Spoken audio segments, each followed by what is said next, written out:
നമസ്കാരം, ഞാൻ വീണ എസ് പിള്ളയാണ്. ഞാനിപ്പോൾ നേരിടുന്ന പ്രശ്നങ്ങൾ കൊണ്ടും രേണു കാരണം ഉണ്ടായ എനിക്ക് മാനസികമായിട്ടുള്ള ബുദ്ധിമുട്ട് കൊണ്ടും ഞാനിപ്പോൾ ശക്തികുളങ്ങര പോലീസ് സ്റ്റേഷനിൽ, കൊല്ലം പോലീസ് സ്റ്റേഷനിൽ രേണു. നമസ്കാരം, ഞാൻ വീണ എസ് പിള്ളയാണ്.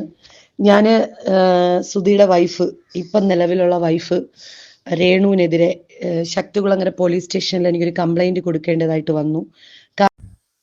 ഇപ്പൊ നിലവിലുള്ള സുധിയുടെ വൈഫ് രേണു സുധിക്കെതിരെ കൊല്ലം സുധിയുടെ രണ്ടാമത്തെ ഭാര്യ കേസ് കൊടുത്തിരിക്കുകയാണ്. വീണ എസ് പിള്ള എന്നാണ് അവരുടെ പേര്. ഇപ്പോ അവർ കേസ് കൊടുക്കാനുള്ള കാര്യം, വീണയ്ക്കെതിരെ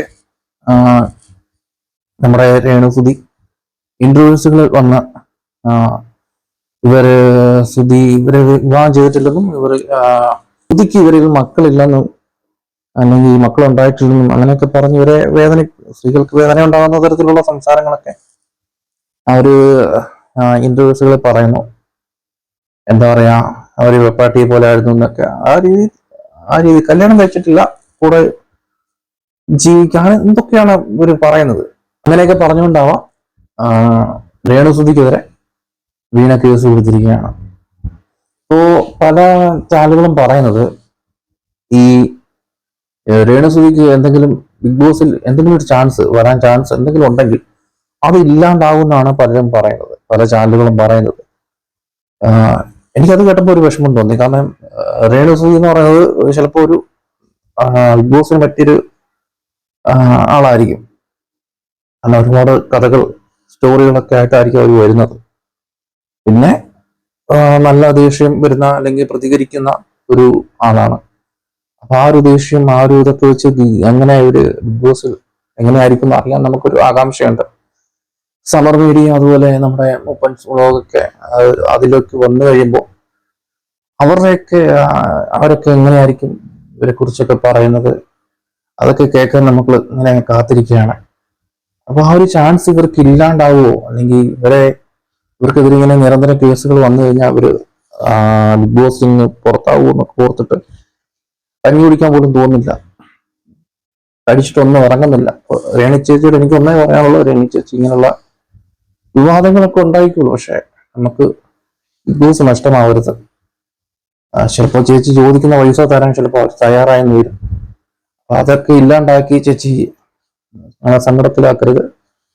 പിന്നെ വീണ എസ് പിള്ളയാണോ എസ് ഉണ്ടോന്ന് അറിഞ്ഞൂടാ, വീണ പിള്ള പറയുന്ന കുറച്ച് വോയിസ് നമുക്ക് കേൾക്കാം. നമസ്കാരം, ഞാൻ വീണ എസ് പിള്ളയാണ്. സുധിയുടെ വൈഫ്, ഇപ്പം നിലവിലുള്ള വൈഫ് രേണുവിനെതിരെ ശക്തികുളങ്ങര പോലീസ് സ്റ്റേഷനിൽ എനിക്കൊരു കംപ്ലൈന്റ് കൊടുക്കേണ്ടതായിട്ട് വന്നു. കാരണം എന്തെന്ന് വെച്ചാൽ എന്നെ പോലെ സ്ത്രീയാണ്, അവൾ നിന്ന് കരുതിയിട്ട് ഞാൻ വേണ്ട വേണ്ട എന്ന രീതിയിൽ ഒതുങ്ങിക്കൂടി നിൽക്കുമായിരുന്നു. അപ്പോ പല മീഡിയകൾക്ക് മുന്നിലും പല ആൾക്കാർക്ക് മുന്നിലും വീണ്ടും എന്നെ അപകടപ്പെടുത്തിക്കൊണ്ടിരിക്കുകയാണ്. അപ്പൊ എനിക്കത് ബുദ്ധിമുട്ടായതിനാൽ ഞാൻ നിയമപരമായിട്ട് മുന്നോട്ട് പോകാം, നിയമപരമായിട്ട് കൈകാര്യം ചെയ്യുന്ന ആൾക്കാരുമായി ഞാൻ ചർച്ച ചെയ്തപ്പോ നീ ഒരു കംപ്ലൈന്റ് കൊടുക്കൂ എന്നാണ് അവരെനിക്ക് തന്ന ഒരു മറുപടി. അപ്പൊ ഞാനും കരുതി, എന്റെ ഫാമിലിയായിട്ട് ആലോചിച്ചു. അപ്പൊ ശരി, ഞാനും കരുതി ഇനി എനിക്ക് സോഷ്യൽ മീഡിയയിൽ കിടന്ന് അടികൂടാൻ താല്പര്യമില്ലാത്തതിനാലും അതുപോലെ പിന്നെ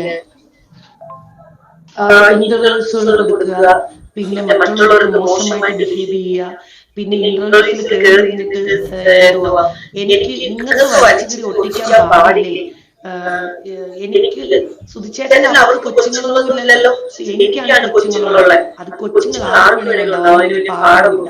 പിന്നെ ഇങ്ങനത്തെ ഭയങ്കരമായിട്ടും അപമര്യാദയായിട്ട് ഇന്റർവ്യൂസിൽ പറയുക. അപ്പൊ എനിക്ക് കംപ്ലൈന്റ് കൊടുക്കാതിരിക്കാൻ പറ്റിയില്ല, ഞാൻ കംപ്ലൈന്റ് കൊടുത്തു. ബാക്കി അവർ നോക്കിക്കോളും, ഇനി എന്ത് കാര്യങ്ങളാണെങ്കിലും അവർ നോക്കിക്കോളും. പിന്നെ ഇതിനകത്ത് സത്യസന്ധമായിട്ടുള്ള കാര്യങ്ങൾ ഉണ്ടായതുകൊണ്ടാണ് അവർ കംപ്ലൈന്റ് സ്വീകരിച്ചത്. അപ്പൊ അങ്ങനെയൊക്കെ കാര്യങ്ങള്. അപ്പൊ ഒരു കേസ് കൊടുത്ത് ഇനി അവർ നോക്കിക്കോളും, എന്താണോ അവർ നോക്കുന്നത് നമുക്ക് നോക്കാം.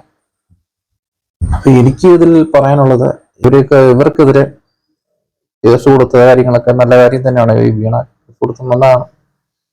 സ്ത്രീകൾക്ക് വിഷമമുണ്ടാകുന്ന തരത്തിലുള്ള കാര്യങ്ങൾ പറയുമ്പോൾ അങ്ങനെയല്ല ചെയ്യേണ്ടത്. ഉണ്ടായിരുന്നു കഴിയുമ്പോഴത്തേക്ക് അത് എന്തോ ഒരു ആളുകൾ തന്നെ പറയും ഇവനെ എന്തുകൊണ്ട് കേസ് കൊടുക്കുന്നില്ല എന്നൊക്കെ ചോദിക്കും. അത് അവർക്ക് തന്നെ ബുദ്ധിമുട്ടുണ്ടാക്കും. അപ്പോ എനിക്ക് ഇത്രയൊക്കെ പറയാനുള്ളൂ. ചില ചാനലുകളിൽ ബിഗ് ബോസിൽ വരാനുള്ള ചാൻസ് ഇവർക്ക് ഇല്ല എന്ന് കേട്ടതുകൊണ്ടാണ് ഞാൻ വീഡിയോ ചെയ്തത്. ചേച്ചി ആ ഒരു അവസരം നഷ്ടമാക്കാതിരിക്കുക. കാരണം ചേച്ചി ചോദിക്കുന്ന പൈസ ചിലപ്പോൾ ബിഗ് ബോസ് തരാൻ തയ്യാറാവും. കാരണം ചേച്ചി ഇങ്ങനെ വലിയൊരു സ്റ്റാർ ആയതുകൊണ്ട്. അപ്പോൾ നമുക്ക് മറ്റൊരു വീഡിയോ